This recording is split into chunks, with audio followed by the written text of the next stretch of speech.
Hi అండి. Welcome to my channel discover Malta. యాక్చువల్‌గా చాలామంది ఇండియన్స్ ఫారిన్ కంట్రీ వెళ్ళి ఆర్థికంగా ఇబ్బందులు ఉంటాయి కదండీ. ఇండియా అంటేనే ఆర్థికంగా ఎంతో ఇబ్బందులు పడతాం మనం. ప్రతి ఒక్కరు ఎక్కువ మంది మధ్య తరగతి వాళ్ళు. సో, చాలామంది పేదవాళ్ళు, మధ్య తరగతి వాళ్ళు ఇబ్బంది పడేది ఏంటంటే ఆర్థిక ఇబ్బందులు ఎక్కువ ఉంటాయండి చాలామందికి. సో, దాన్ని అధిగమించడం కోసం ఏం చేస్తారంటే ఫారిన్ కంట్రీ వెళ్ళి కొంతకాలం పాటు జాబ్ చేసి కొంత అమౌంట్‌ని దాచుకొని లైఫ్ లాంగ్ సెటిల్ అవ్వాలనే కోరుకుంటారు. మీరైనా గానీ, నేనైనా గానీ. సో, ఎంతోమంది నేను చూసానండి ఇండియాలో 15,000కి, 20,000కి ఉదయం నుంచి సాయంత్రం దాకా పనిచేసి అందులోని స్ట్రెస్‌ని అనుభవిస్తూ ఎంతో ఒత్తిడికి గురవుతూ జాబులు చేస్తూ ఉంటారు. సో, ఏంటంటే ఫ్యామిలీని వదులుకొని ఉండలేక. సో, ఈ ఫారిన్ కంట్రీ వెళ్ళేవాళ్ళు ఏంటంటే ఫ్యామిలీతో వెళ్ళేవాళ్ళు ఉంటారు. ఫ్యామిలీ కాకుండా ఎక్కువ మంది ఫ్యామిలీని వదిలే వెళ్ళాల్సొస్తది కదా మొదటగా.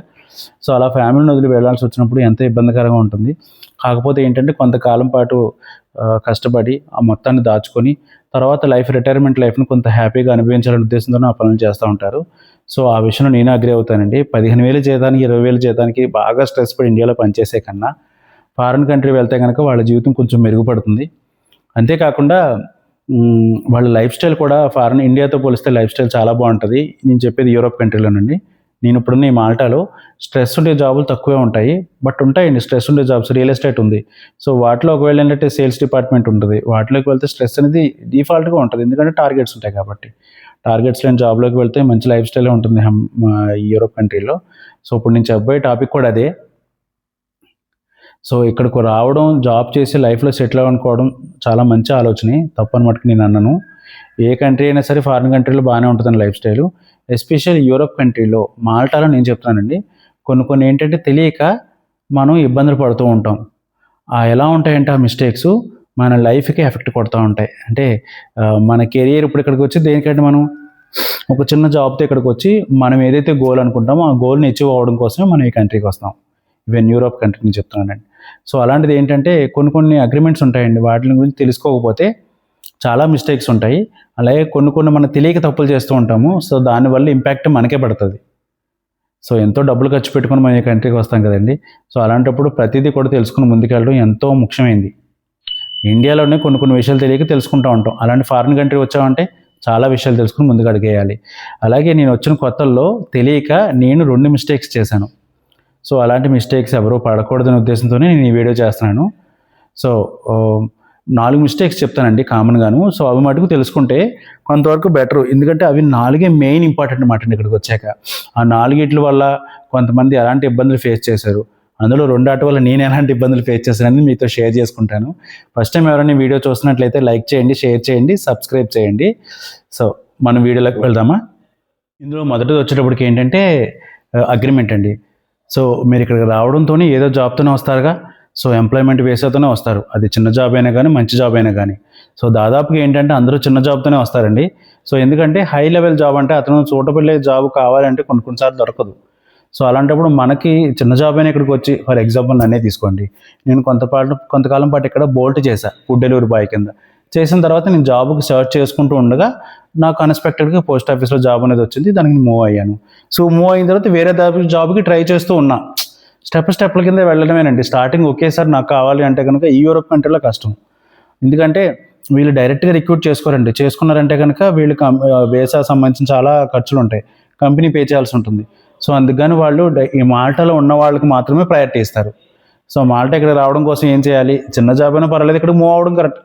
ఏదైనా అంతే కదండీ. చిన్న జాబ్‌తో మనం ఇక్కడికి మూవ్ అయితే గనక సో, మనకు కావాల్సిన కెరియర్ మనం ఎంచుకోవచ్చు. ఇప్పుడు యాక్చువల్‌గా నా బ్యాక్‌గ్రౌండ్ ఏంటి అకౌంటెన్సీ. అకౌంటెన్సీ సంబంధంగా నేను ఇక్కడ ట్రై చేస్తున్నాను. సో, లేదా ఇక్కడికి వచ్చిన తర్వాత ఏదైనా చిన్న సర్టిఫికేట్ కోర్స్ చేసి నేను ఏదైతే టార్గెట్ అనుకున్నానో దాన్ని అచీవ్ అవుతాను. సో, దానికి కొంత టైం కూడా పడుతుంది. పేషెన్స్ కావాలి. సరే ఇప్పుడు నేను చెప్పే పాయింట్ ఏంటంటే అగ్రీమెంటు. ఏదైనా చిన్న జాబ్‌లో మీరు జాయిన్ అయ్యారనుకోండి. జాయిన్ అయ్యేటప్పుడు ఫస్ట్ వాళ్ళు అగ్రీమెంట్ లేదా కాంట్రాక్ట్ అంటాం దాన్ని. సో, దాని మీద సైన్ తీసుకుంటారు. మీతో సంతకం పెట్టించుకుంటారు. సో, ఇక్కడ ఏంటంటే మెయిన్ ప్రాబ్లమ్ వాళ్ళు చెప్పరు. ఇది కాంట్రాక్ట్ ఏ టైప్ కాంట్రాక్ట్ అనేది. కాంట్రాక్ట్‌లో 2 టైప్స్ ఉంటాయండి. ఒకటి డెఫినిట్ కాంట్రాక్ట్, రెండోది indefinite contract. So, definite contract అంటే అర్థం వాళ్ళకి ఎంతకాలం అయితే మనం వాళ్ళ దగ్గర పనిచేస్తున్నామో అంతకాలం పాటు వాళ్ళ దగ్గర పని చేయాలి మనం. వేరే జాబ్ ఆపర్చునిటీ మనం అనుకున్న టార్గెట్ అచీవ్ అయినా గానీ బయటకి వెళ్ళడానికి ఉండదు. ఫర్ ఎగ్జాంపుల్ నాకు ఒక €1000 అనుకోండి పర్ మంత్ జాబ్ వచ్చిందనుకో నన్నే తీసుకోండి. నా స్టోరీ చెప్తాను ఎందుకు అవన్నీ. నేను బోల్ట్ డెలివరీ బాయ్ కింద జాయిన్ అయినప్పుడు వాళ్ళ అగ్రీమెంట్ మీద సైన్ తీసుకున్నారు. ఆమె ఒక లేడీ మాట. సో, ఆమె నాకేం చెప్పలా. ఒక 4 పేజీల బుక్లెట్ ఉంది అగ్రిమెంట్ది, 4 పేజ్ తీసింది, సంతకం పెట్టండి అంది. సో నేను అప్పుడు కొత్తగా వచ్చాను కదా, నాకేమీ తెలియదు. సంతకం పెట్టమంటే సంతకం పెట్టేశా. సో నేను 6 నెలల పాటు పనిచేశానండి. 6 నెలల తర్వాత నాకు పోస్ట్ ఆఫీస్లో జాబ్ వచ్చింది. వాళ్ళు ఏమన్నారంటే టర్మినేషన్ లెటర్ పట్టమన్నారు. మనం ఇక్కడ నుంచి ఒక కంపెనీ నుంచి ఒక కంపెనీకి మారాలనుకోండి, దాన్ని ఎంప్లాయ్మెంట్ చేంజ్ అంటాము, ఎంప్లాయర్ చేంజ్ అని అంటాం దాన్ని. సో దానికి సబ్మిట్ చేయడానికి టర్మినేషన్ లెటర్, అంటే నేను ప్రజెంట్ చేస్తున్న కంపెనీ వాళ్ళు ఇతను వేరే దానికి మూవ్ అవుతున్నాడు, మాకు ఎటువంటి అభ్యంతరము లేదు అని ఒక లెటర్ ఇస్తారు. దాన్ని టర్మినేషన్ లెటర్ అంటాం. సో దాన్ని డెఫినెట్గా మనం ప్రజెంట్ చేసే ఎంప్లాయర్ దగ్గర నుంచి తీసుకోవాలి. సో నాకు 6 నెలల తర్వాత ఏమైంది, జాబ్ వచ్చింది. నేను వాళ్ళ దగ్గరికి వెళ్ళి, సో నాకు ఇలాగ జాబ్ వచ్చింది, నాకు టర్మినేషన్ లెటర్ కావాలి అని చెప్పాడుగా. సో వాళ్ళు చెప్పిన మాట ఏంటంటే, నీకు టర్మినేషన్ లెటర్ కావాలి అంటే నువ్వు ఇంకొక 6 నెలల పాటు మాకు, అంటే 1 ఇయర్ పాటు నేను ఇచ్చానండి కాంట్రాక్ట్ వాళ్ళకి అగ్రిమెంటు. సో ఇంకొక 6 నెలలు ఎంతైతే కాలం ఉందో ఆ 6 నెలలకి నీ బేసిక్ ఎంతైతే ఉందో దాంట్లో 0.5% పే చేయాలి మాకు అని అడిగారు. యాక్చువల్గా వాళ్ళు ఏ జాబ్ కానీ ఇక్కడ బేసిక్ అనేది ఉంటుందండి, మన ఇండియాలో కూడా ఉంటుంది అనుకోండి. ఇక్కడ నాకు అప్పుడు బేసిక్ వచ్చేటప్పుడు ఫుడ్ డెలివరీ బాయ్కి 800 euros, అంటే 80,000. సో 80,000లో 50% అంటే 40,000. 50% నేను ఇంకెంతకాలం అయితే వాళ్ళకి అగ్రిమెంట్ ఇచ్చాను, 6 నెలలు జాబ్ చేశాను కదా, ఇంకో 6 months పెండింగ్ ఉంది కదా, అంటే 6 months ఇంటూ 400 రూపాయలు చొప్పున, 400 euros చొప్పున, అంటే 2,400 euros పే చేయమని అడిగారు. అంటే 2,40,000 ఇండియా లెక్క ప్రకారం. సో 2,40,000 అంటే నేను ఎన్నాళ్ళు కష్టపడితే 2,40,000 వస్తుంది కదా. సో 2,40,000 అడిగితే నేను చెప్పా, నేను ఎలా వర్క్ చేయడం, నా ప్రొఫెషన్ అయితే ఇది కాదు. సో నేను వేరే జాబ్, నాకు కావాల్సిన జాబ్కు మూవ్ అవ్వడానికి నేను చదువుకున్నాను ఇలా అని చెప్పి ఎక్స్ప్లెయిన్ చేసా వాళ్ళకి. సో వాళ్ళు అన్నారు, నువ్వు అగ్రిమెంట్ మీద సంతకం పెట్టావు కదా, సో అగ్రిమెంట్ మీద సంతకం పెట్టినప్పుడు దానికి నువ్వు బైండ్ ఓవర్ అవ్వాల్సిందే, ఆ అమౌంట్ ఇస్తేనే పే చేస్తా ఉన్నారు. ఇక్కడ మీకు ఇంకో తెలియని విషయం ఏంటంటే, నాకు ఇక్కడ తీసుకొచ్చిన కన్సల్టెన్సీ అతను ఉంటాడు కదండి, అతను నేను ముందుగానే అడిగా, ఎందుకంటే నేను అప్పుడు బ్యాంకులో జాబ్ చేసేవాడిని. సో అతను నేను అడిగా, మీరు ఈ బోల్ట్ ఫుడ్ డెలివరీ బాయ్ మీద అంటే, సార్ మీరు వెళ్ళేది చిన్న జాబ్ గురించి వెళ్తున్నారు, మీకు అక్కడికి వెళ్ళాక బోల్డ్ ఆపర్చునిటీస్ ఉంటాయి, మీరు వెంటనే మూవ్ అయిపోవచ్చు, జస్ట్ ఇది ఒక ప్లాట్ఫామ్ లాగా మీకు అని చెప్పుకొచ్చాడు. సో నేను అదే ఓకే అనుకున్నా. అప్పుడు మన ఇండియాలో చూడండి, నాకు జాబ్ వచ్చింది, వేరే జాబ్ మూవ్ అవ్వాలనుకోండి నోటీస్ పీరియడ్ ఉంటుంది కొన్ని చోట్ల, కొన్ని చోట్ల నోటీస్ పీరియడ్ ఉంటుంది. నేను మూవ్ అవుతానంటే 1 week ముందు చెప్తే ఓకే అంటారు. సో ఇక్కడ అలా కాదు, తీరా వచ్చిన తర్వాత తెలిసింది నాకు ఆ విషయం. సో అతను ఏమన్నాడు, మీరు మూవ్ అయిపోవచ్చు, చిన్న జాబ్తో వచ్చారు కానీ పెద్ద జాబ్కి మీరు వెంటనే మూవ్ అయిపోవచ్చు, అకౌంటింగ్ మంచి వెయిటేజ్ ఉందని చెప్పన్నారు. అకౌంటింగ్కి మంచి వెయిటేజ్ ఉందని దానికి నేను అగ్రీ అవుతా, కానీ ఇక్కడ 2,400 euros పే చేయాలంటే ఎవరు పే చేస్తారు, నేనే కదా పే చేసుకోవాల్సింది. అతని పని ఏంటి, ఇక్కడ దాకా పంపించాడు, అయిపోయింది. అతను తర్వాత నాకు అసలు కాల్ కూడా చేయలే, ఎలా ఉన్నావు ఏంటని నేను కూడా కాల్ చేయలేదండి. ఎందుకంటే ఇలాంటి సిచ్యువేషన్ జరిగినప్పుడు కాల్ చేయాలనిపించదు కదా, ఎందుకంటే ఆయనకే తెలియదు ఆ విషయం. ఇది చెప్తున్నాను. ప్రాబ్లం ఏంటంటే, అంటే ఇండియా నుంచి ఇక్కడికి తీసుకొచ్చే ఉంటారు చూసారా, మనకి ఎవరైతే ఉంటారో ఫ్లీట్, వాళ్ళకి ఇన్ఫర్మేషన్ కరెక్ట్గా తెలియకపోవడం వల్ల ఏమవుతుంది, ఇబ్బంది పడుతూ ఉంటాం. సో ఇప్పుడు 2,400 euros పే చేయాలంటే నాకు అసలు అర్థం కాలేదు, ఏంటిది, నాకు జాబ్ వచ్చింది. ఆవిడని అడిగితేనేమో, మ్యామ్ హెచ్ఆర్ నువ్వు టర్మినేషన్ లెటర్ లేకపోతే ఎలా అవుతుంది, కుదరదు కదా, తెచ్చుకోవాలి అని చెప్పింది. అసలు నాకు మనసులో లేదు, 2,40,000 అంటే మామూలు విషయం అండి. మనం 3 నెలల కష్టమో 2 నెలల కష్టమో ఉంటుంది అది. సో నాకు అర్థం కాల. అదే టైంలో ఇంకొకడు ఉన్నాడు అన్నమాట, వేరే ఆయన ఉంటే అతని దగ్గర కూడా వెళ్ళి చెప్పా, ఎవరు చెప్పినా ఒకటే పాఠం, నువ్వు డెఫినెట్ మీద సంతకం పెట్టావు కాబట్టి కంపల్సరీ అమౌంట్ పే చేయాల్సింది అన్నాడు. సో అప్పుడు నాకు తెలిసింది ఏంటంటే, ఒక 10 రోజుల పాటు ఆగిన తర్వాత మళ్ళీ మేడం దగ్గరికి వెళ్ళా. నా మనసులో అనిపించింది, ప్రతి మనిషికి కూడా ఒక సెన్సిటివ్ పార్ట్ అనేది ఉంటుందండి, మనం రిక్వెస్ట్ చేసుకుంటే లోపల అన్నీ బయటకు వస్తాయి వాళ్ళలో. సో మేడంని అడిగి, మ్యామ్ నాది ఇది ప్రొఫెషన్ కాదు, నేను మాస్టర్స్ చేశాను అకౌంట్స్లోని, నేను జాబ్ కోసం అప్లై చేస్తే 6 నెలల తర్వాత నాకు ఈ జాబ్ వచ్చింది, మీరు అర్థం చేసుకోండి, ఇది కరెక్ట్ కాదు కదా, నేను అంత అమౌంట్ ఎలా పే చేయగలను, నాకు వచ్చేది 800 euros per month, 2,400 ఎలా పే చేయగలను అని అడిగింది. అప్పుడు ఏం చెప్పిందంటే, నాకు కొద్దిగా టైం యూజ్ అయ్యి 10 రోజుల పాటు, నేను వాళ్ళ మెయిన్ ఫ్లీట్ హెడ్ ఉంటాడు కదా, నేను మాట్లాడతాను, సో మాట్లాడి నీకు చెప్తానంది. సో 1 week అయింది, ఏ విషయం చెప్పలా. మళ్ళీ వచ్చి మ్యామ్ ఇది పరిస్థితి, కొంచెం నాకు చూడండి అని చెప్పంటే, ఆమె కూర్చోబెట్టి పైన ఆఫీస్ ఉందన్నమాట వాళ్ళకి, హెచ్ఆర్ ఆఫీసు, పైకి వెళ్ళి కొంచెం రికమెండ్ చేసి కిందకు వచ్చి ఏం చెప్పిందంటే, నువ్వు ఈ మంత్ నీకు టార్గెట్ ఇస్తున్నాము, ఈ టర్మినేషన్ లెటర్ అనేది ఏంటంటే 45 days వాళ్ళకి ఇవ్వాలండి, ఈలో ప్రాసెస్ నడుస్తూ ఉంటుంది అక్కడ, వాళ్ళు ఆఫర్ లెటర్ ఇవన్నీ రిలీజ్ చేస్తారు కదా. సో ఏమైందంటే 1.5 month టైం ఉంది కదా, ఈ లోపు నీకు 1 month, నువ్వు నెలలో ఇంత టార్గెట్ ఇచ్చాం కదా నీకు, దీన్ని డబల్ చేసి చూపించాలి అంది. సో డబుల్ అంటే మనం సంపాదించిన దాంట్లో 40% వాళ్ళు తీసుకుంటారండి. నేను మొదటి వీడియోలోనే మీకు చెప్పా, ఫుడ్ డెలివరీ బాయ్కి మనం సంపాదించే దాంట్లో 40% వాళ్ళు తీసుకుంటారు, 60% మనకి ఇస్తారు. సో మనం ఫర్ ఎగ్జాంపుల్ ఒక ₹1,00,000 సంపాదించామనుకోండి, 60,000 మన చేతికి ఇస్తారు, 40,000 వాళ్ళు తీసుకుంటారు. సో నీకు ఈ టార్గెట్ ఏంటంటే ఈ నెలలో బాగా చేయాలి, చేస్తే నీకు టర్మినేషన్ లెటర్ ఇస్తామంది. అంటే మన మీద వాళ్ళు ఎంతో కొంత లాభాన్ని అనుభవించిన తర్వాత మనం వదులుతారన్నమాట. ఈ విషయం మనకు వాళ్ళు ఏం చెప్పరండి. తీసుకొచ్చేవాళ్ళు తీసుకొచ్చామా ఆ కంట్రీ వెళ్ళాడు, దట్స్ ఇట్, అయిపోయింది, వదిలేస్తారు అక్కడితో. సో ఏమైంది ఆ నెలలో చాలా, అంటే ఉదయం 8కి స్టార్ట్ చేసేవాడిని, నైట్ 10, 11 వరకు కూడా చేశానండి ఆ వర్క్ నేను. చేసి ఆ నెల 1,70,000 1,80,000 సంపాదిస్తే దాంట్లో వాళ్ళకి కావాల్సిన టార్గెట్ అమౌంట్ తీసుకొని నాకు వచ్చిన అమౌంట్ ఇచ్చి తర్వాత నాకు టర్మినేషన్ లెటర్ ఇచ్చారు. నేను అప్పుడు డబ్బులు చూడలేదు తెలుసండి, టర్మినేషన్ లెటర్ చూసా. సరే, ఎందుకంటే వాళ్ళు టర్మినేషన్ లెటర్ ఇవ్వలేదు అనుకోండి, సిచ్యువేషన్ ఎలా ఉంటుంది చెప్పండి. సరే, కొన్ని సిచ్యువేషన్స్ ఎలా ఉంటాయంటే మనం ఎక్స్పెక్ట్ చేయలేం. సో అందుకే చెప్తున్నాను, వచ్చేవాళ్ళు ఎవరైనా ఉంటే కనుక రెంటల్ అగ్రిమెంట్ మీద లేదా కాంట్రాక్ట్ మీద సైన్ పెట్టేటప్పుడు వాళ్ళని క్లియర్గా అడగండి. మనకు ఆ బుక్లెట్ 3-4 పేజీలు చదివే టైం ఉండకపోవచ్చు, బట్ మీరు అడిగితే వాళ్ళు చెప్తారు ఇది డెఫినెటా లేదా ఇండెఫినెటా. డెఫినెట్. కొన్ని కాంట్రాక్ట్లు ఉంటాయండి, డెఫినెట్ ఇండెఫినెట్ మిక్సే ఉంటాయి. అంటే ఫర్ ఎగ్జాంపుల్ నేను పోస్ట్ ఆఫీస్లో జాయిన్ అయిన కొత్తలో సంవత్సరం పాటు తీసుకున్నారు వాళ్ళు కూడా, వాళ్ళు క్లియర్గా నాకు ఎక్స్ప్లెయిన్ చేశారు. ఎందుకంటే ఆర్గనైజేషన్ మంచి ఆర్గనైజేషన్స్ అనుకోండి ఇలా చేయవు, క్లియర్గా చెప్తారు వాళ్ళు, వాళ్ళ రూల్స్ కూడా ఎక్స్ప్లెయిన్ చేస్తారు. సో ఫస్ట్ నువ్వు 1 year జాయిన్ అవుతున్నావు కదా, మొదటి 4 నెలలు కూడా ఇండెఫినెట్, తర్వాత 8 నెలలు కూడా డెఫినెట్. సో నీకు మొదటి 4 నెలల్లో కూడా నీ పెర్ఫార్మెన్స్ నచ్చకపోయినా మేము జాబ్లో తీసేస్తాం, లేదా నీకు ఏదైనా బెటర్ ఆపర్చునిటీ వచ్చినా కానీ నువ్వు మూవ్ అయిపోవచ్చు, నో అబ్జెక్షన్ అని చెప్పి అన్నారు. తర్వాత 8 నెలలు కూడా డెఫినెట్. సో నువ్వు వెళ్ళాలనుకుంటే బేసిక్లీ 50% మాకు పే చేయాలని చెప్పారు. దానికి అగ్రీ అయ్యి నేను సంతకం పెట్టాను. ఎందుకంటే పోస్ట్ ఆఫీస్ కదండి, వాళ్ళు ఏదైనా పక్కాగా ఉంటే జెన్యున్గా ఉంటారు వాళ్ళు.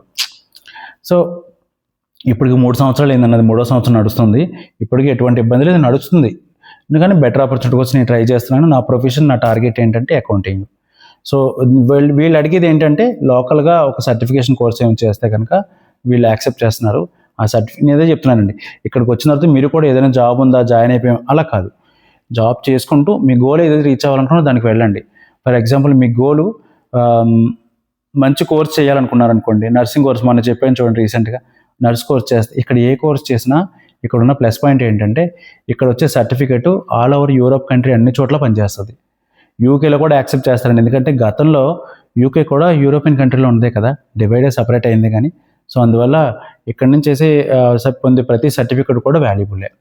సో అందువల్ల ఫస్ట్ పాయింట్గా నేను చెప్తున్నాను, నేను పడ్డ ఇబ్బంది కూడా మీకు ఎక్స్ప్లెయిన్ చేశాను. ఎవరైనా ఇక్కడికి వచ్చి జాబ్లో జాయిన్ అయ్యేటప్పుడు అగ్రిమెంట్ మీద సంతకం పెట్టమంటే ఇది డెఫినెటా ఇండెఫినెట్ అడిగి అప్పుడు మీరు సైన్ పెట్టండి. సో ఇండెఫినెట్ మీరు పెడుతున్నారు, నో ప్రాబ్లం, మీరు మెంటల్గా ఫిక్స్ అయిపోవచ్చు, నేను 1 year పాటు ఇక్కడ చేయాలి, తర్వాత నేను జాబ్ వెతుక్కోవాలి, అది కూడా 1 month ముందు ఉందనుక ట్రై చేసుకోండి. తీసుకోవడం వల్ల ఏంటంటే మీకు జాబ్ ఏమైనా దొరికింది అనుకోండి, వీళ్ళు కూడా అంత ఇబ్బంది పెట్టరు, 15 రోజులు 20 రోజులు 1 monthకి ఇబ్బంది పెట్టరు. మీరు 6 నెలలు 4 నెలలు ఉందనుకోండి, అప్పుడు ప్రాబ్లమేటిక్ అవుతుంది. సరే, ఫస్ట్ పాయింట్గా నీకు ఇది చెప్తున్నాను, ఇది నేను పడ్డ బాధ కూడా మీకు చెప్పాను. రీసెంట్గా మా 5th floorలో ఒక అతను ఉన్నాడు, అతను చెఫ్గా వచ్చాడు ఇండియా నుంచి. అక్కడ కొంతమంది స్టాఫ్తో ఇబ్బంది అయ్యండి, చిరాకు వస్తుందన్నా, చేయలేకపోతున్నానన్నా అన్నాడు. నేను అడిగా, నీకు డెఫినెటా ఇండెఫినెట్ అని అడిగా. డెఫినెట్ అన్నాడు. మరి డెఫినెట్ అన్నప్పుడు ఇవన్నీ మాట్లాడకూడదు, ఎందుకంటే వాళ్ళకి అగ్రిమెంట్ ఇచ్చేసాం. సో ఆ 10 నెలలు 8 నెలల పాటు కళ్ళు మూసుకొని దగ్గరికి వస్తున్నప్పుడు నువ్వు మూవ్ అవ్వు, అంతే తప్ప దానివల్ల యూజ్ ఉండదు కదా అన్నాను. సో ఫస్ట్ పాయింట్ అండి. సో మనం 2వ పాయింట్లోకి వెళ్దాం. ఫస్ట్ పాయింట్, ఇది ఎవరైతే జాబ్లో జాయిన్ అవ్వాలనుకున్నారో వాళ్ళు డెఫినెటా ఇండెఫినెటా కనుక్కొని సైన్ పెట్టండి. ఇక 2వది వచ్చేప్పటికి రెంటల్ అగ్రిమెంట్ అండి. సో రెంటల్ అగ్రిమెంట్ అనేది మోస్ట్ ఇంపార్టెంట్ అండి. ఇక్కడికి వచ్చిన తర్వాత అసలు ఇక్కడికి రావడం కాదు, మనం అక్కడ ఉండగానే అప్రూవల్ అనేది వస్తుంది కదా, అప్రూవల్తో పాటుగా ఈ రెంటల్ అగ్రిమెంట్ కూడా VFSలో సబ్మిట్ చేస్తాం. రెంటల్ అగ్రిమెంట్ కూడా ఇక్కడ మెయిన్ అండి.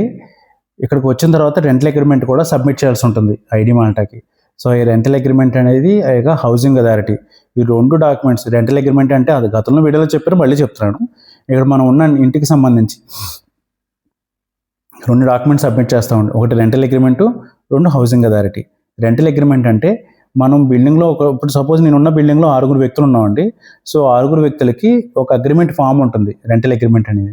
దాని మీద మా పేర్లు, ఐడి కార్డు ఇవన్నీ రాస్తే హౌస్ ఓనర్ ఐడి కార్డు పేరు అన్నీ రాసి అతని డాక్యుమెంట్స్ కూడా అటాచ్ చేసి సంతకం పెడతాడు. అంటే ఈ బిల్డింగ్ 6 నేను ఇచ్చాను పలానా రెంట్కి అని చెప్పని. సో దాన్ని మేము అందరం కూడా కాపీస్ తీసుకుంటాము. సో అతను కూడా అతని దగ్గర కీపప్ చేసుకుంటాడు. దాన్ని అగ్రిమెంట్ అంటారు, రెంటల్ అగ్రిమెంట్. అదొక డాక్యుమెంట్. 2వది వచ్చేప్పటికి హౌసింగ్ అథారిటీ. హౌసింగ్ అథారిటీ అంటే మన హౌస్ ఓనరు మన పేర్లు, ఐడి కార్డు ఇవన్నీ కూడా ఒక పోర్టల్ ఉంటుందండి, హౌసింగ్ అథారిటీ అనే పోర్టల్. దాంట్లో లాగిన్ అయ్యి మన డీటెయిల్స్ అన్ని అప్లోడ్ చేస్తాడు. అప్పుడు హౌసింగ్ అథారిటీ డిపార్ట్మెంట్ మనకు ఒక నెంబర్ అనేది వస్తుంది, రిఫరెన్స్ నెంబర్ అంటాం. సో ఆ నెంబర్ అనేది అలాట్ చేస్తుంది అన్నమాట ఈ ఇంటికి సంబంధించింది. సో ఈ ఇంట్లో ఎంతమంది ఉన్నారు అనేది అంత పక్కా డాక్యుమెంట్ వాళ్ళ దగ్గర ఉంటుంది, మనం ఉండే అడ్రస్ది. ఇక్కడ సిచ్యువేషన్ ఏం జరుగుతుందంటే, ఫుడ్ డెలివరీ బాయ్ చేసేటప్పుడు కొన్ని ఏరియాస్ ఉంటాయండి, ఆ ఏరియాలో ఎక్కువ రెస్టారెంట్లు ఉంటాయి. రెస్టారెంట్ ఉన్నప్పుడు వాళ్ళు అక్కడే ఉండడానికి ఎక్కువ మొగ్గు చూపుతారు. ఎందుకంటే అక్కడ ఉన్న ఫుడ్ డెలివరీ బాయ్ కూడా అంతే కదండి, జొమాటో ఉంది, మనకి దగ్గరగా ఉంటే ఆర్డర్ మనకే దగ్గరలో పడుతుంది, దూరంగా ఉంటే ఆర్డర్ పడదు. అది మీకు అందరికీ తెలిసిన విషయమే కదా. సో ఇప్పుడు ఏంటంటే సెయింట్ జూలియన్స్ అని, ఎంసిడా అని, వలెట్ అని కొన్ని ఏరియాస్ ఉన్నాయి. అక్కడ ఏంటంటే ఎక్కువ ఆర్డర్స్ పడతాయి, ఎక్కువ హోటల్స్, రెస్టారెంట్స్ ఉండే ప్లేస్ అనమాట. సో అక్కడ ఏంటంటే ఫిలప్ అయిపోయి ఉంటాయి, రూమ్స్ ఉండవు. సో రూమ్స్ లేనప్పుడు ఒక్కొక్క ఫ్లాట్లోనూ 6 ఉండే చోట 8 మంది 10 మంది ఉంటారు. కానీ రెంటల్ అగ్రిమెంట్ ఎంతమందికి ఇస్తారు ఆ బిల్డింగ్ ఓనరు? 5 ఇవ్వగలడు. సో మిగతా వాళ్ళు ఏంటి, ఇల్లీగల్గా ఇంట్లో ఉంటున్నట్టు. కానీ అతనికి హౌసింగ్ అథారిటీ రెంటల్ అగ్రిమెంట్ కావాలి. అప్పుడు ఏం చేస్తారు, ఎవరో తెలిసిన వాళ్ళకు అన్న నాకు ఇలా రెంటల్ అగ్రిమెంట్ కావాలని చెప్పని అడిగితే వాళ్ళు నేను అరేంజ్ చేస్తా అంటాడు. ఎలా చేస్తాడు, ఆ 250 euros తీసుకొని అంటే ఒక 25,000 ఇస్తే వాడికి రెంటల్ అగ్రిమెంట్ తీసుకొచ్చి మనకి ఇస్తాడు హౌసింగ్ అథారిటీని.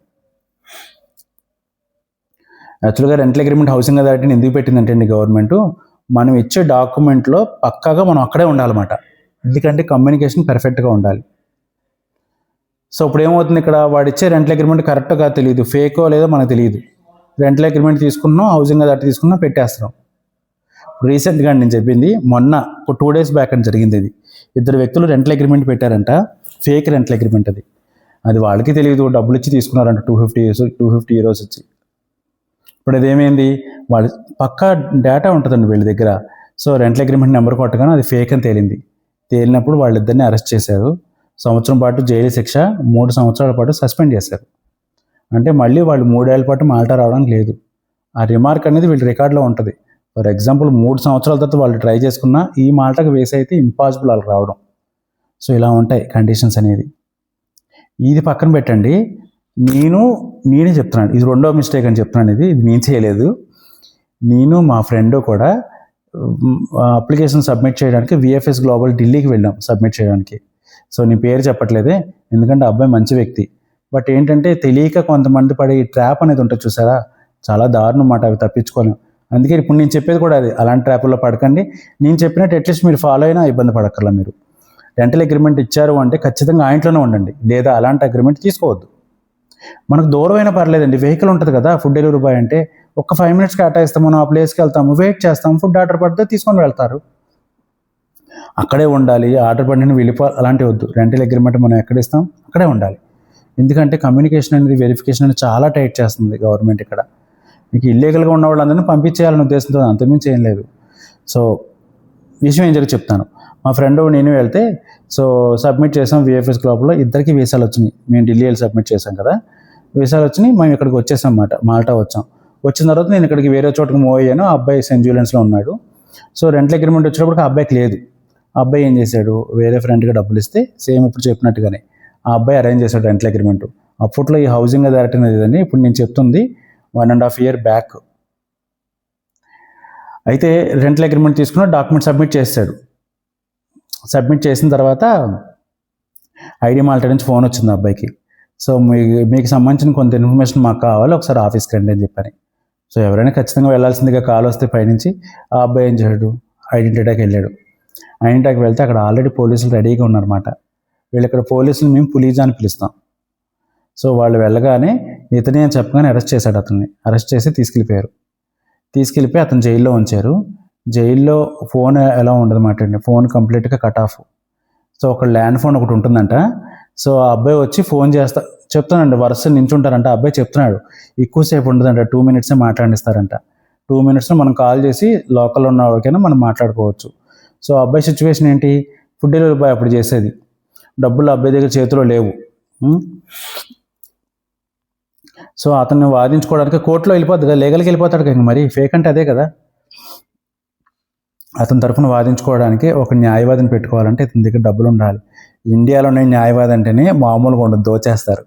సో ఇక్కడ న్యాయవాదిని పెట్టుకోవాలంటే మామూలుగా ఉండదు పరిస్థితి. అబ్బాయి దగ్గర డబ్బులు లేవు. నాకు ఏం చేశాడంటే 2 సార్లు ఫోన్ చేశాడండి నాకు, ఇలా జయబాబు ఇది పరిస్థితి, ఎందుకంటే మీ ఇద్దరమే కదండి ఉండేది, నేను వేరే చోటకి వచ్చేసాను, సో ఆ అబ్బాయి అక్కడే ఉన్నాడు, అబ్బాయి ఫుడ్ డెలివరీ బాయ్ చేసుకున్నా, నేను పోస్ట్ ఆఫీస్ వర్క్ చేసుకున్నా. సో ఇలా పరిస్థితి ఉందని చెప్పి చేసుకోవచ్చు. జైలు నుంచి ఫోన్ చేస్తే నేను అడిగేవాడిని, నా రూమ్మేట్ ఒక అబ్బాయి ఉన్నాడు, ఆ అబ్బాయి ఫోన్ లిఫ్ట్ చేయట్లేదు చేయబాబు, నేను నెంబర్ రాసుకుని నాకు ఆ అబ్బాయికి చెప్పి పరిస్థితి ఎలా ఉందని చెప్పనేవాడు నాకు. నేను ఫోన్ చేసి ఆ అబ్బాయికి చెప్పేవాడిని. సో వాళ్ళందరూ ₹1 ₹2 కాదు కదండి, €10 €20 ఇవ్వగలం. కానీ అడ్వకేట్కి ఎంత ఇవ్వాలి? 1200, 1500, €1000 అలా ఇవ్వాల్సి ఉంటుంది ఒక్కో ట్రిప్కి. అంతంత అమౌంట్లు మా దగ్గర ఉండవు కదా, కొంత అమౌంటే మనం ఇవ్వగలం. సో పరిస్థితి అని చెప్పినప్పుడు నేను ఆ అబ్బాయి ఫోన్ చేస్తే, అన్న అంత అమౌంట్ మనం భరించలేం కదా, మనోడి దగ్గర సేవింగ్స్ ఏమైనా ఉన్నాయంటే సమాధానం చెప్పట్లేదు, సో సిచ్యువేషన్ ఉన్నప్పుడు మనం ఏం చేయలేం కదా అన్నాడు. నిజంగా అబ్బాయి అదృష్టం అండి. ఒక మాల్టీస్ ఆవిడ, ఇక్కడ ఉన్న ఆవిడ అతను డొనేట్ చేసింది €1000 పే చేసి అతని తరఫున వాదించడానికి ఒక అడ్వకేట్ని పెట్టి, తెలియక మిస్టేక్ చేశాడు, పాపం ఇతను ఇన్నోసెంట్ అని చెప్పి నిరూపిస్తే జైలు అప్పుడు అతను రిలీజ్ చేసింది బయటికి. రిలీజ్ చేసిన తర్వాత ఒక 1 month తర్వాత అనుకుంటాండి అప్లికేషన్ మళ్ళీ వేసాడు ఐడి మాల్టాకి, రిజెక్ట్ చేసింది. చెప్తుంది అదే కదండి, ఒకసారి రిమార్క్ పడ్డది అంటే చెడ్డవాడని, ఇక అది ఎంతైనా సరే రిమార్క్ అలా పడుతూనే ఉంటుంది, మళ్ళీ కంట్రీ రావడం కష్టం. మనం కూడా అంతే కదండి, ఇతను కరెక్ట్ కాదు అంటే దూరంగా ఉంటాం మనం. సో ఇప్పుడు ఐడి మాల్టా ఏం చేసింది, ఇంకా రిజెక్ట్ చేసింది. సో అబ్బాయికి అర్థమైంది ఇంకా ఇక్కడ నాకు అయ్యేది కాదని చెప్పి, అప్పుడు కార్డు వ్యాలిడిటీ ఉంది అబ్బాయికి, 1 month ఉంది కార్డు వాల్యూ. సో ఏం చేశాడు, వెంటనే ఇక్కడ నుంచి మొత్తం సర్దుకొని క్రొయేషియా వెళ్ళిపోయాడు. క్రొయేషియా వెళ్ళిపోయి అక్కడ ఫుడ్ డెలివరీ బాయ్ కింద, సేమ్ ఫుడ్ డెలివరీ బాయ్ కింద జాయిన్ అయితే అక్కడ ఎలా ఉంటుందంటే టార్గెట్, నెలకి ఇంత చేయాలని, ఇంత ఇస్తాం శాలరీ అని. ఇక్కడ పర్సంటేజ్ కాదంట అది. సో వారానికి ఇంత టార్గెట్ ఇచ్చేవారంట, పొద్దున్నే ఫోన్ చేసేవారంట, ఫోన్ చేసి ఏంటి ఇంకా వెళ్ళలేదంటే అని అడిగేవారంట. ఆ అబ్బాయి ఆన్లైన్లో ఉంటే ఆర్డర్లు పడితే వారం ఆన్లైన్లో ఉండి వర్క్ చేసినందుకు ఇంత ఇచ్చేవారంట, పే చేసేవారంట. సరే అందులో ఒక 4 నెలలు చేశాడు, 5 నెలలు తర్వాత దాంట్లో కూడా రూల్స్ మార్చారంట. మార్చేసి ఈ టార్గెట్ సిస్టమ్ పెట్టారంట. టార్గెట్ అంటే నేను చేయలేకపోతున్నాను, బాగా వీక్ అయిపోయాను, కంట్రీ వెళ్తే ఇలాంటి సిచ్యువేషన్స్ అన్నీ ఉంటాయండి. బాగా మెరుగుపడ్డ వాళ్ళని చూశాను, అలాగే ఇలా బాధపడ్డ వాళ్ళని కూడా చూశాను. చేయలేకపోతున్నాను, అందులో ఇప్పుడు బాగా తగ్గించేశారు, ఇప్పుడు అంత కూడా రావట్లేదని ఇంకా అబ్బాయి ఏం చేశాడు, క్రొయేషియా కార్డు పట్టుకొని స్పెయిన్ వెళ్ళిపోయాడు. ఇప్పుడు అబ్బాయి స్పెయిన్లో ఉన్నాడు అన్నమాట అండి, నాతో పాటు వచ్చిన ఫ్రెండ్. సో ఇలాంటి సిచ్యువేషన్స్ కూడా ఎదురవుతాయి. నేను అంటుంది అదే కదండి, ఫేక్ రెంటల్ అగ్రిమెంట్ మటుకు తీసుకోవద్దు. అసలు ఫేక్ అనేది పక్కన పెట్టండి, మనం రెంటల్ అగ్రిమెంట్ ఇచ్చామంటే పక్కాగా ఆ ఇంట్లోనే ఉండాలి. లేదా అడ్రస్ మార్చుకోండి. అడ్రస్ మార్చుకోవాలంటే ఇక్కడ €28 అండి. మనం అప్లికేషన్ వేసుకొని ఐడెంటిటీకి వెళ్తే కనుక వాళ్ళు అడ్రస్ చేంజ్ చేసి కొత్త కార్డు ఇస్తారు, నో ప్రాబ్లం. ఇప్పటికైనా కరెక్ట్గా లేదు అడ్రస్, నో ప్రాబ్లం, చేంజ్ చేసుకోవచ్చు, దానికి సొల్యూషన్ ఉంటుంది. కానీ ఫేక్ రెంటల్ అగ్రిమెంట్, మా అబ్బాయి తప్పలేదు, అప్పటికప్పుడు రెంటల్ అగ్రిమెంట్ కావాలి, ఉన్న చోట లేదు, వేరే చోటుకి వెళ్తే అడ్వాన్స్ ఇవ్వాలి, మళ్ళీ ఇంకొక. ఇక్కడ ఏంటంటే మనం ఇల్లు కొత్తగా వెళ్ళాం అనుకోండి, €200 ఇల్లు అనుకోండి, అడ్వాన్స్ 200 ఇవ్వాలి, ఆ మంత్ రెంట్ కూడా 200 ఇవ్వాలి. సో ఇలాంటివన్నీ ఉంటాయి. ఫేక్ రెంటల్ అగ్రిమెంట్ అనేది పెట్టద్దు, చాలా టైట్ చేస్తుంది. ఇప్పుడు వాళ్ళు చూడండి, తెలియక చేసిన తప్పు, రెంటల్ అగ్రిమెంట్ ఫేక్ పెట్టడం వల్ల 1 సంవత్సరం పాటు జైలు శిక్ష విధించారు. మీకు స్క్రీన్ షాట్ కూడా పెడుతున్నాను.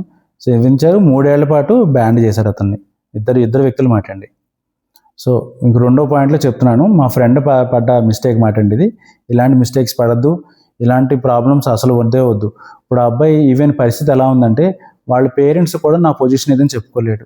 3 ఏళ్ళ అబ్బాయి సంపాదించింది ఏంటంటే మొన్న నాతో మాట్లాడాడు, 3 ఏళ్ళలో నేను సంపాదించింది ఏం లేదు, ఇప్పుడు నేను స్పెయిన్ వచ్చాను, స్పెయిన్లో 2 ఏళ్ళు ఉంటే కార్డు వస్తుందంట, అక్కడి నుంచి 3 ఏళ్ళు ఉంటే PR వస్తుందంట.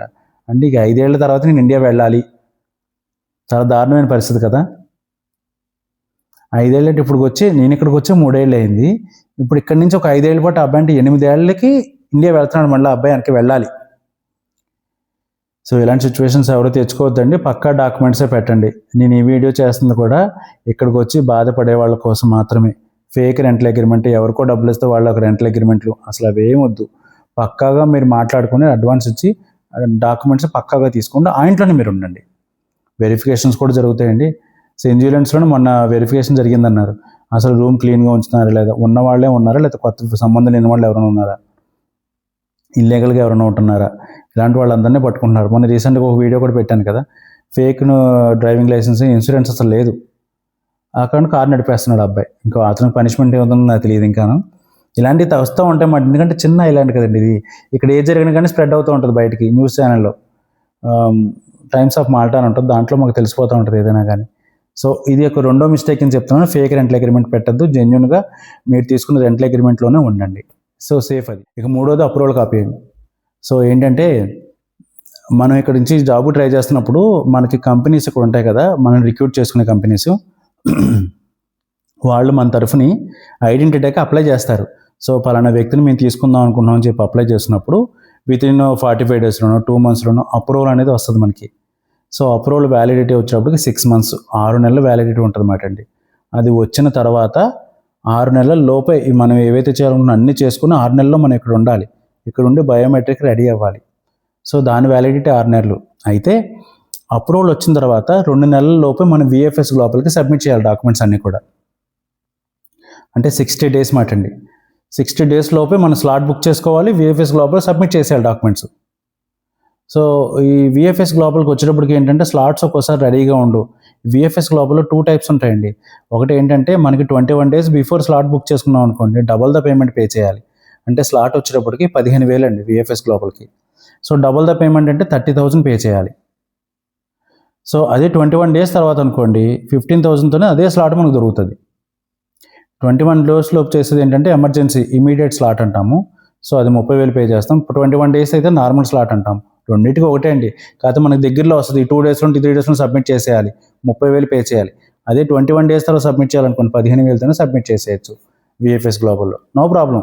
ఎందుకంటే మనకు అప్రూవల్ వచ్చిన తర్వాత 60 రోజులు టైం ఉంటుంది కాబట్టి 21 డేస్ తర్వాత పెట్టుకోండి. ఆ 15,000 కూడా సేవ్ అవుతాయి కనీసం. సో 15,000తో స్లాట్ బుక్ చేసుకున్నప్పుడు 60 రోజుల లోపే స్లాట్ బుక్ చేసుకున్నప్పుడు సబ్మిట్ చేసేస్తారు కదా డాక్యుమెంటు. సో సబ్మిట్ చేసిన తర్వాత 45 డేస్లో మీకు కాల్ అనేది వస్తుంది. కాల్ అవ్వచ్చు, రాకపోవచ్చు. అది ఎందుకంటే మా ప్రొఫెషన్ బట్టి దాన్ని బట్టి ఉంటుంది.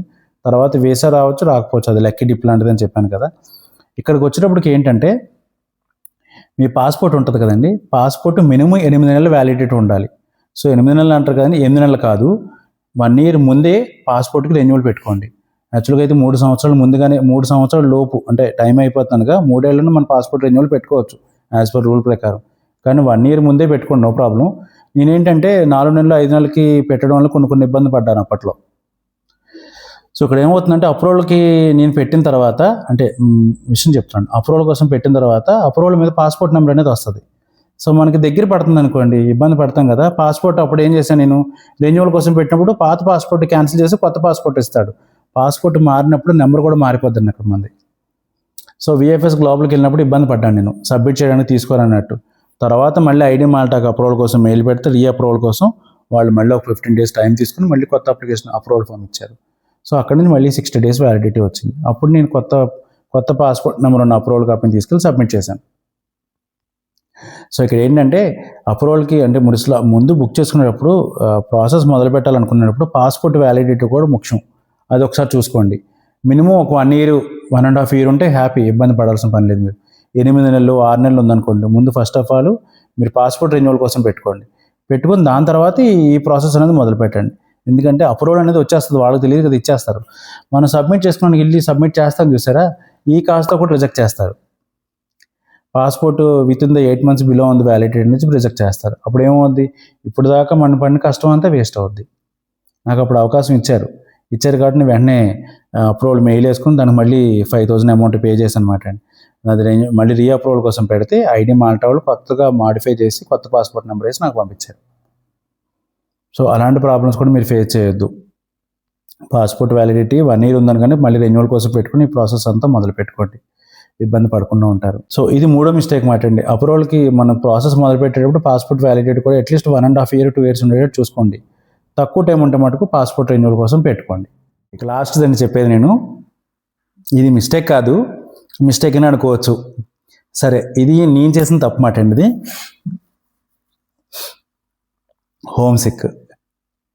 హోమ్ సిక్ అనేది ఉండకూడదండి.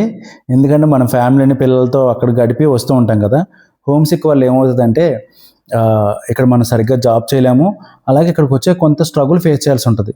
రావడం మనకు కావాల్సిన టార్గెట్ అచీవ్ అవ్వం కదండి, చిన్న దాబుతో వస్తాం. నేనే చెప్తాను, నేనే కదండి, చాలామంది ఉంటారండి అలాగా.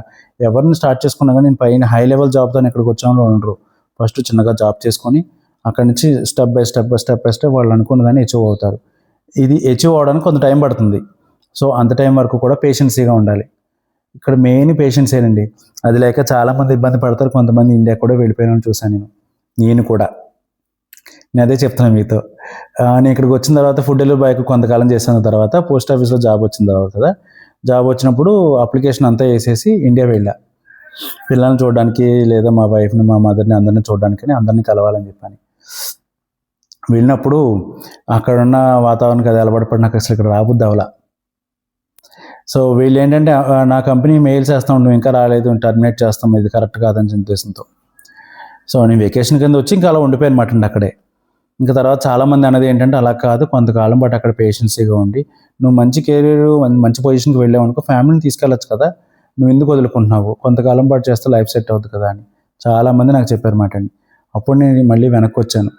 సో ఇప్పుడు నేను చెప్పేది కూడా అదే, ఎవరైనా వస్తే వాళ్ళ మటుకు హోమ్ సిక్ ఉన్నాం అంటే పిల్లలకి బాగా అటాచ్ ఉండి, ఫ్యామిలీకి బాగా అటాచ్మెంట్ ఉండి ఇక్కడికి వచ్చి మళ్ళీ వెనక్కి వెళ్ళిపోతానని మటుకు ట్రై చేయొద్దు. ఇలాంటప్పుడు అసలు వేసాకే ట్రై చేయకండి. వచ్చేవాళ్ళు ఏంటంటే ముందుగా ప్రిపేర్ అవ్వండి మెంటల్గా, నేను కొంతకాలం పాటు అక్కడ ఉండాలి, నేను అనుకున్న గోల్ అచీవ్ అవ్వాలి. సో ఆ ఉద్దేశంతో ఏంటంటే ఖచ్చితంగా ఉంటుందండి ఇక్కడికి. ఎందుకంటే బోల్డ్ ఆపర్చునిటీస్ ఉన్నాయండి మాల్టాలో. మీకు హోటల్ మేనేజ్మెంట్ చేస్తున్నారా, హ్యాపీగా వచ్చి జాబ్ చేసుకోవచ్చండి. ప్రతి హోటల్లోనూ కూడా జాబ్ ఉంటుంది. మీరు కొంచెం మాట్లాడగలగరా, రిసెప్షన్ కౌంటర్లోకి వెళ్ళిపోవచ్చు.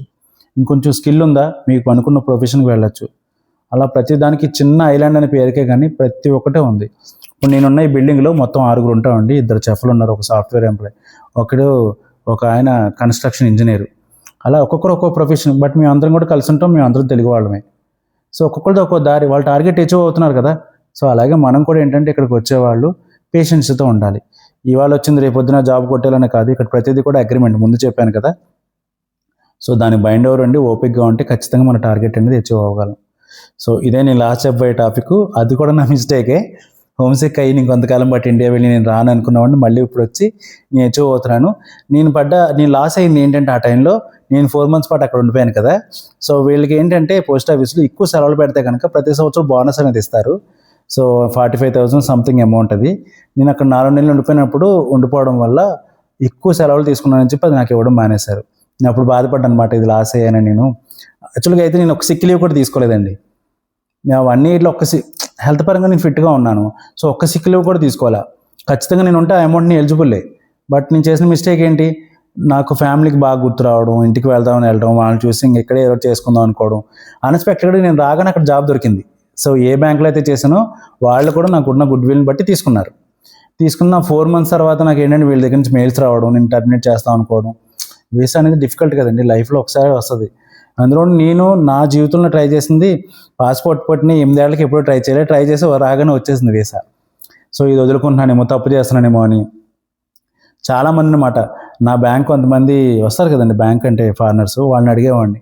వాళ్ళు ఇచ్చే సజెషన్ ఏంటంటే ఇండియాలో ఉండే కన్నా ఫారిన్ వెళ్తే మీ అనుకున్న గోల్ అచీవ్ అవ్వచ్చు కదా, తొందరగా మంచి కెరీర్ కూడా ఉంటుంది, లాట్ ఆఫ్ ఆపర్చునిటీస్ ఉంటాయని. సో ఎంత ఇబ్బంది పడ్డానో ఆ 10 days 15 days తర్వాత డెసిషన్ తీసుకుని ఇక్కడికి వచ్చాను. హ్యాపీగానే ఉందండి ప్రస్తుతానికి. అయితే ఆ హోమ్ సిక్ అనేది కొంచెం తగ్గించుకున్నాను. నా మైండ్ని వేరేగా డైవర్ట్ చేసుకున్నా, ఇలా యూట్యూబ్ ఛానల్ అని, లేదంటే ఫ్రెండ్స్తో బయటకు వెళ్ళడం అని, లేదంటే కొన్ని తెలియని విషయాలు ఎదుటి వాళ్ళ ద్వారా తెలుసుకోవడం అని, ఇలాంటి చాలా విషయాలతో నా మైండ్ని డైవర్ట్ చేసుకుని ఫ్యామిలీకి దూరంగా ఉన్న వాళ్ళకి కాల్ చేసి మాట్లాడడం అని. ముందు మనం ఇంత దూరం ఎందుకు వస్తామండి, ఫ్యామిలీ ఇబ్బంది పడకుండా వాళ్ళు హ్యాపీగా ఉంచడం కోసమే. మనం అక్కడ ఉండి మనతో పాటు వాళ్ళు స్ట్రగుల్ పడే కన్నా మనం దూరంగా ఉండి వాళ్ళని హ్యాపీగా ఉంచడం చాలా ఉత్తమం కదా. సో నేను చెప్పబోయే లాస్ట్ పాయింట్, నేను చేసిన తప్పు కూడా అదే, మీరు ఆ తప్పు చేయొద్దు. రావాలనుకుంటే మట్టి ఖచ్చితంగా హోమ్ సిక్ అనేది అక్కడే వదిలేసుకొని ఇక్కడికి వచ్చి హ్యాపీగా లీడ్ చేయండి. మీరు మంచి పొజిషన్కి వెళ్తున్నట్టయితే కనుక సంవత్సరానికి 22,000 euros పే చేసి మీకు ఇన్కమ్ వస్తే మీ మిస్సెస్ని తెచ్చుకోవచ్చు ఇక్కడికి. అలాగే అడిషనల్గా 3,000 రూపాయలు ఎర్నింగ్ పెరిగింది అనుకోండి ఇయర్లీ, ఒక్కొక్క పాపని కానీ బాబుని కానీ తెచ్చుకోవచ్చు ఇక్కడికి. ఛాన్సెస్ అయితే ఉన్నాయి. ఇక్కడికి వచ్చాక హెల్త్, ట్రాన్స్పోర్టేషన్, ఎడ్యుకేషన్ 3 కూడా ఫ్రీయే. సో ఇదే నా వీడియో, ఈ టాపిక్ అండి ఇవాళ. ఈ 4 మిస్టేక్స్ మటుకు ఎవరూ చేయొద్దు. తెలుసుకుంటారనే ఉద్దేశంతోనే, నేను పడ్డ బాధలు వేరే వాళ్ళు పడకూడదని నేను ఇలాంటివన్నీ షేర్ చేస్తున్నాను. నా వీడియో నచ్చినట్టయితే లైక్ చేయండి, షేర్ చేయండి, సబ్స్క్రైబ్ చేయండి. బాయ్.